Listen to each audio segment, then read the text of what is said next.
जिंदगी किस वक्त अपना रुख बदल लेगी ये कोई नहीं जानता। कब फूलों से भरी बगिया उजड़कर खाक हो जाएगी, कब मैदान बंजर रेगिस्तान हो जाएगा और कब खुशियों से भरी जिंदगी मायूस हो जाएगी, ये कोई नहीं जानता। ये कहानी है कनिष्का की, जिसे अंदाजा भी नहीं था कि उसके जीवन का अगला पल उसके लिए क्या लाने वाला था। एक ऐसा अंधेरा जो हमेशा के लिए उसकी खुशियों को खा जाने वाला था। मम्मा, तुम कब से तैयार हो रही हो और कितनी देर? जल्दी चलो ना, हम लेट हो जाएंगे। अभी आई लाडो, बस 2 मिनट, साड़ी तो पहनने दे। लगता है आप भूल गई है कि आज मेरी कॉन्वोकेशन सेरेमनी है और मैं फर्स्ट आई हूँ। आज के दिन मैं लेट नहीं हो सकती मम्मा। इसीलिए तो समय लग रहा है लाडो। जिसकी बेटी फर्स्ट आई है उसे तैयार भी तो फर्स्ट क्लास होना पड़ेगा ना। कनिष्का बचपन से ही पढ़ाई में बहुत तेज थी।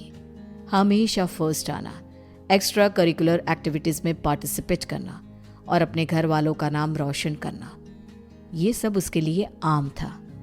हड़बड़ाते हुए अपनी मम्मी और पापा के साथ कनिष्का अपने कॉन्वोकेशन में चली जाती है। I must say, Mr. and Mrs. Verma, you are very lucky जो आपके घर इतनी होनहार बच्ची पैदा हुई, वरना इस उम्र में तो अक्सर लड़के और लड़कियां भटक जाते हैं। पर कनिष्का दिन रात अपनी पढ़ाई में लगी रही और आज उसने हमारे कॉलेज का नाम पूरे स्टेट में रोशन किया है। स्टेज पर जाकर कनिष्का अपनी डिग्री लेती है। उसके लिए आज का दिन बेहद खुशी का था और वो इस पल को हमेशा के लिए कैद कर लेना चाहती थी। चारों तरफ खुशी का माहौल था। तभी कनिष्का की फ्रेंड्स उसके पास आती हैं। कनिष्का, इस बार तो हमें पार्टी चाहिए। हर बार तू बचकर निकल जाती है। अरे कौन सी मेरी जॉब लग गई है, इतनी भी बड़ी बात नहीं हुई है। अब बस लंदन यूनिवर्सिटी में मेरा एडमिशन हो जाए, तब पार्टी पक्की। तुम लोग कनिष्का की बातें तो रहने ही दो, मैं दूंगी पार्टी। आफ्टर ऑल कॉलेज की डिग्री मिल गई है मेरी बच्ची को। She is a graduate now. तो आज रात को मेरे घर पर पार्टी रहेगी, तुम सभी को आना है। रात को सभी पार्टी में आते हैं। सभी बच्चे नाच कूद रहे होते हैं। तभी कनिष्का खिड़की पर जाकर बाहर देखती है, जहां सामने के घर की छत पर बैठी एक औरत उसे लगातार घूरे जा रही थी। ये मिस्टर शाह के घर में ये औरत कौन है? वो तो अकेले रहते हैं। तभी वहां कनिष्का की फ्रेंड आ जाती है। तू यहाँ रात को बाहर तारे देख रही है क्या? चल ना, सब कितना एंजॉय कर रहे हैं। कनिष्का नेहा के साथ चली तो जाती है, पर उसे बहुत अजीब महसूस होने लगता है, मानो कोई सदियों पुराना दुख उसकी आत्मा को याद आ गया हो। ये अचानक मुझे रोने का मन क्यों कर रहा है? और ये स्मेल कहाँ से आ रही है? मम्मी, मम्मी, लगता है कोई पार्टी में नॉनवेज ले आया है। Are you gone mad, Kanishka? We all know कि तुम्हारी फैमिली वेजिटेरियन है। तो ये सड़ी हुई मछलियों का गंध कहाँ से आ रहा है? क्या मजाक है ये कहकर कनिष्का जोर जोर से चीखने लग जाती है। कनिष्का की आवाज सुनकर गौतम वहां आता है। ड्रामा मत करो कनिष्का, बस इसी कारण से ही मैं पार्टी वार्टी पसंद नहीं करता।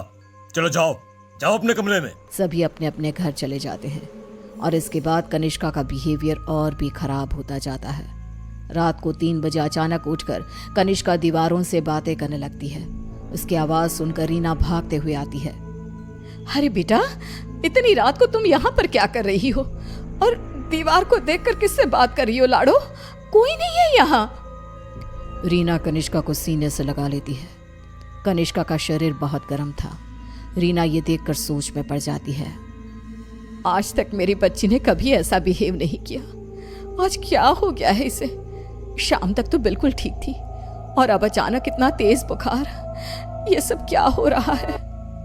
रीना भागकर थर्मोमीटर लाती है और कनिष्का का टेम्परेचर चेक करती है, पर उसका टेम्परेचर बिल्कुल नॉर्मल था। ऐसा कैसे हो सकता है? ये सब क्या हो रहा है?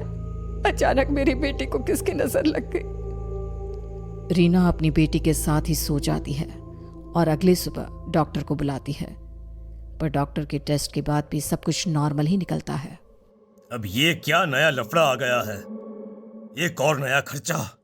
ये क्या कह रहे हैं आप? जब तक कनिष्का टॉपर थी तब तक आपकी बेटी थी और आज बेचारी बच्ची तकलीफ में है तो ये सब कहने लगे आप। रीना और गौतम में बहस हो जाती है। गुस्से में गौतम घर से बाहर निकलता है, जहां उसे पता चलता है कि मिस्टर शाह अब नहीं रहे। वो घर आकर कनिष्का के पास बैठी रीना को इस बात की खबर देते हैं, जिसे सुनते ही अब तक सोई कनिष्का अचानक मुस्कुराने लगती है और भागती हुई अपनी अलमारी खोलती है और सारे सामान को बाहर बिखेर देती है। क्या ढूंढ रही है बेटा, मुझे बता लाडो। इतने में कनिष्का के हाथ कैंची लग जाती है, जिसे लेकर वो अपने सर के सारे बाल काटने लगती है। मिल गया मम्मा, मिल गया। ये क्या किया तूने? अरे क्या हुआ है लाडो तुझे? मुझे पता, तूने कल से कुछ खाया भी नहीं। कुछ खा ले बेटा, कमजोर हो जाएगी। पेट भर गया है। कितनी उल्टियां भी की मैंने, पूरे के पूरे शाह को खाकर बैठा हूं मैं। खाकर बैठा हूँ? ये सब क्या कह रही है तू? बाथरूम में जाकर देख ले। रीना बाथरूम में जाती है, जहां बेसिन में नीले रंग की उल्टी थी, जिसमें मांस के टुकड़े थे, जिसे देखकर रीना को भी उल्टी आने लगती है। वो भागकर वापस कनिष्का के कमरे में आती है।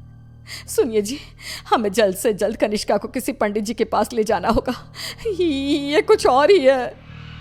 आज के जमाने की होकर तुम ये सब क्या कह रही हो? ऐसा कुछ नहीं होता। गौतम अपनी पत्नी की बात को इग्नोर कर देता है। इसी तरह दिन बीतने लगते हैं। भूखी रहने के कारण अब कनिष्का के शरीर की हड्डियां भी दिखने लगती है। उसकी आंखों के नीचे काले गड्ढे आ चुके थे। अब मैं किसी की नहीं सुनूंगी, बहुत हुआ। रीना अपनी जान पहचान के एक पंडित जी को अपने घर पर लेकर आती है, जो कनिष्का की हालत देखकर ही समझ जाते हैं। बच्ची की हालत बहुत खराब है, इसे मैं नहीं संभाल पाऊंगा। ये मेरे गुरुजी ही कर सकते हैं, जो कुछ ही दिन पहले साधना के लिए हिमालय जा चुके हैं। रीना हर तरफ हाथ पैर मारती है कि कहीं कोई रास्ता दिख जाए। फिर उसे घोस्ट कैचर के बारे में पता चलता है।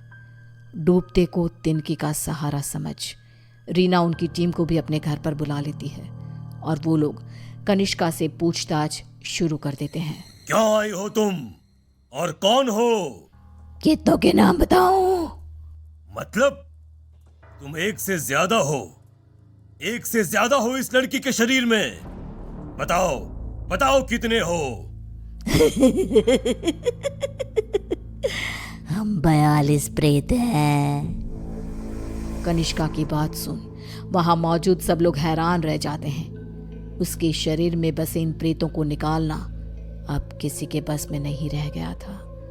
उसी शाम कनिष्का की मृत्यु हो जाती है, जिसका सदमा रीना बर्दाश्त नहीं कर पाती और सब कुछ छोड़ अपनी बेटी के साथ हुए इस हादसे के पीछे की वजह का पता लगाने निकल पड़ती है।